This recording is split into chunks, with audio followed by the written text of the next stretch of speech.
ಎಲ್ರಿಗೂ ನಮಸ್ಕಾರ. ಯೂಟ್ಯೂಬ್ ಚಾನಲ್ಗೆ ಸ್ವಾಗತ. ನಾನೀಗ ಅಕ್ಕಿ ಹಪ್ಪಳ ಮಾಡ್ತಾಯಿದ್ದೀನಿ. ಅಂದರೆ ನೆರೆ ಹಪ್ಪಳ, ಹೊಯ್ಯ ಹಪ್ಪಳ ಅಂತಾರೆ. ನಾನೇನು ಮಾಡಿದೆ, 3/4 kg ಅಕ್ಕಿ ತೊಗೊಂಡಿದ್ದೆ, ನೆನೆಸಿದೆ. 5 ದಿನ ನಾನು ಅಕ್ಕಿನ ನೆನೆಸಿದ್ದೀನಿ. 5 ದಿನವೂ ನಾನು ನೀರು ಚೇಂಜ್ ಮಾಡ್ತಾ ಇದ್ದೆ, ಯಾಕೆಂದರೆ ಅದು ವಾಸನೆ ಬರಬಾರ್ದು ಅಂತ. 5ನೇ ದಿವಸ ಬೆಳಗ್ಗೆ ನಾನು ಅದು ನೀರೆಲ್ಲ ತೆಗೆದು ನೀಟಾಗಿ ನುಣ್ಣಗೆ ರುಬ್ಬಿಟ್ಕೊಂಡೆ. ಆ ರುಬ್ಬಿದ ಟೈಮ್ದಲ್ಲೇ ನಾನು ಏನು ಮಾಡಿದೆ, ಉದ್ದಿನಬೇಳೆನೇ ಟೀ ಲೋಟದಲ್ಲಿ 1 ಕಪ್ ಉದ್ದಿನಬೇಳೆನೇ ನೆನೆಸಿಟ್ಕೊಂಡೆ. ಸಾಯಂಕಾಲ ಅದನ್ನೇ ಉದ್ದಿನಬೇಳೆ ಮತ್ತು ರುಬ್ಬಿದ್ದೀನಿ, ಅದನ್ನು ನೈಸಾಗಿ ರುಬ್ಬಿದ್ದೀನಿ. ಅದಕ್ಕೆ ಬೇಕಾಗಿರೋ ಸಾಮಾನುಗಳು ಏನು ಅನ್ನೋದನ್ನು ನಾನಿಗೆ ತೋರಿಸ್ತಿದ್ದೀನಿ. ಈಗ ನಾನು ರುಬ್ಬಿಟ್ಕೊಂಡು ಹಿಟ್ಟನ್ನು ತೋರಿಸ್ತಾ ಇದ್ದೀನಿ. ಈಗ ನಾನು ರೆಡಿ ಮಾಡಿ ಇಟ್ಕೊಂಡಿದ್ದೀನಿ. ಏನಂದರೆ ಹಸಿ ಖಾರನೂ ಹಾಕಿದ್ದು ಸಪ್ರೇಟ್ ಮಾಡಿದ್ದೀವಿ, ಒಣ ಖಾರದ್ದು ಸಪ್ರೇಟ್ ಮಾಡಿದ್ದೀವಿ. ಬೇಕಾದವ್ರು ಇದನ್ನಾದರೂ ಹಾಕ್ಬೋದು. ಇದಕ್ಕೆ ಕೊತ್ತಂಬರಿ, ಕರಿಬೇವು, ಈರುಳ್ಳಿ, ಬೆಳ್ಳುಳ್ಳಿ ಹಾಕಿ ರುಬ್ಬಿಟ್ಕೊಂಡಿದ್ದೀನಿ. ಇದನ್ನು ನೈಸಾಗಿ ರುಬ್ಬಿದ್ದೀನಿ. ಇದನ್ನು ಅಷ್ಟೇ, ನಿಮಗೆ ಬೇಕು ಅಂದರೆ ಒಣ ಖಾರ ಹಾಕ್ಬೋದು, ಇಲ್ಲಾಂದರೆ ಹಸಿ ಖಾರ ಹಾಕಿರೂ ನೀವು ಮಾಡ್ಕೋಬೋದು. ಈಗ ನಾನು ಆ ಹಿಟ್ಟಿನ ಜೊತೆ ಇದನ್ನು ಮಿಕ್ಸ್ ಮಾಡಿ ಹಿಟ್ಟು ರೆಡಿ ಮಾಡಿ ಅಕ್ಕಿ ಹಿಟ್ಟು ಬೇರೆ ಮತ್ತು ಉದ್ದಿನ ಹಿಟ್ಟು ಬೇರೆ ಇಟ್ಕೊಂಡಿದ್ನಲ್ಲ, ಅದರಲ್ಲಿ ಸ್ವಲ್ಪ ತೊಗೊಂಡಿದ್ದೀನಿ. ಅಂದರೆ ಮಿಕ್ಸ್ ಮಾಡೋಕ್ಕೆ ಸರಿ ಆಗೋಲ್ಲ ಅಂತ ನಾನು 2 ಸ್ಪೂನ್ ಉದ್ದಿನ ಹಿಟ್ಟಿಗೆ 1/4 kg ಅಕ್ಕಿ ಹಿಟ್ಟಿಂದ ರುಬ್ಬಿದ್ದನ್ನು ತೊಗೊಂಡಿದ್ದೀನಿ. ಅದಕ್ಕೆ ಈ ಮಿಶ್ರಣನ ಮಿಕ್ಸ್ ಮಾಡಿದ್ದೀನಿ. 1/4 kg ಅಕ್ಕಿದ ಹಿಟ್ಟು, 2 ಸ್ಪೂನು ಉದ್ದಿನಬೇಳೆ ಹಿಟ್ಟು, ಅದಕ್ಕೆ ಈರುಳ್ಳಿ, ಬೆಳ್ಳುಳ್ಳಿ, ಕೊತ್ತಂಬರಿ, ಕರಿಬೇವಿನ ಸೊಪ್ಪು ಅದನ್ನೆಲ್ಲ ಮಿಕ್ಸ್ ಮಾಡಿ ಇಟ್ಕೊಂಡಿದ್ನೆಲ್ಲ ಅದನ್ನು ನಾನು ಮಿಕ್ಸ್ ಮಾಡ್ತಾಯಿದ್ದೀನಿ. ನೋಡಿ ಈ ಥರ ಬರುತ್ತೆ. ಮೇಲೆ ನಾನೀಗ ಸ್ವಲ್ಪ ಜೀರಿಗೆ ಹಾಕ್ತಾಯಿದ್ದೀನಿ.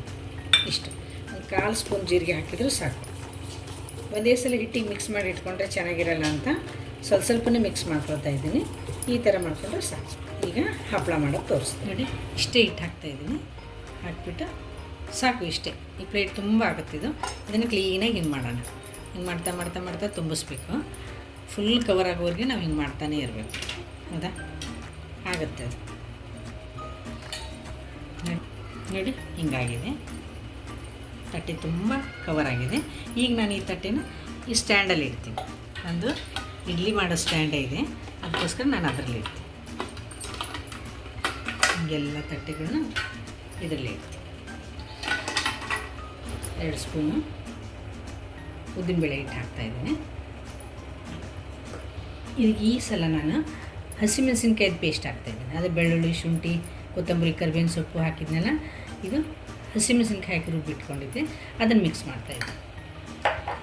ಆಮೇಲೆ ಇದಕ್ಕೂ ನನ್ನ ಮೇಲೆ 4 ಜೀರಿಗೆ ಹಾಕ್ತಾಯಿದ್ದೀನಿ. ಈಗ ಮಿಕ್ಸ್ ಮಾಡೋಣ. ನಾನು ಈ ಲೋಟ ಹಾಕಿದ್ದೀನಿ. ಒಂದು 5 ನಿಮಿಷ ಬಿಟ್ಟು ತೆಗಿಯೋಣ. ನೋಡಿ ಈಗ 5 ನಿಮಿಷ ಬಿಟ್ಟು ನಾನು ಇದನ್ನು ತೆಗೆದಿದ್ದೀನಿ. ಈ ಥರ ಬಂದಿದೆ. ಈಗ ನಾನು ಪ್ಲೇಟ್ ಒಂದೊಂದಾಗಿ ತೆಗಿತೀನಿ.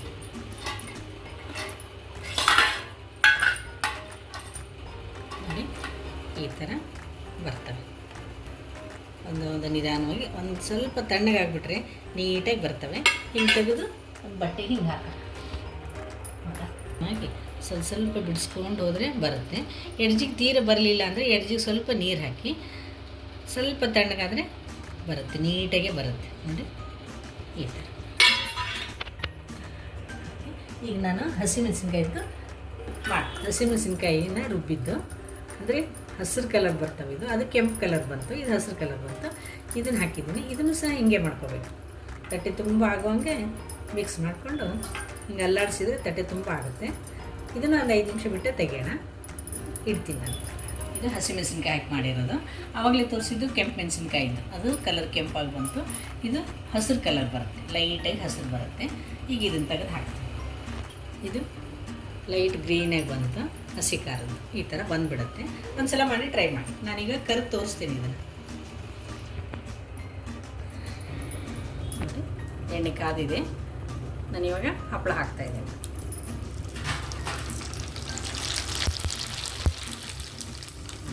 ಎಷ್ಟು ಚೆನ್ನಾಗಿ ನೋಡಿ, ಎಷ್ಟು ಅಗಲಾಗಿ ಬರ್ತಾಯಿದ್ದಾವೆ. ಮಾಡಿ ಸ್ವಲ್ಪ ಉಲ್ಟಾ ಹಾಕ್ಬಿಡೋಣ. ಹೌದಾ? ತೆಗಿಯೋದು ಕ್ಲೀನಾಗಿ ಮಾಡಿ ಹಿಡಿದು ತೆಗಿಯೋದು. ನೋಡಿ ಹಪ್ಪಳ ಈ ಥರ ಬಂದಿದ್ದಾವೆ. ಗರಿಯಾಗಿಯೂ ಇದ್ದಾವೆ. ಸಾಯಂಕಾಲ ಒಂದು ಹಪ್ಪಳ ತಿಂದು ಒಂದು ಲೋಟ ಟೀ ಕುಡಿದ್ಬಿಟ್ರೆ ಊಟದವರೆಗೂ ಚೆನ್ನಾಗಿರುತ್ತೆ.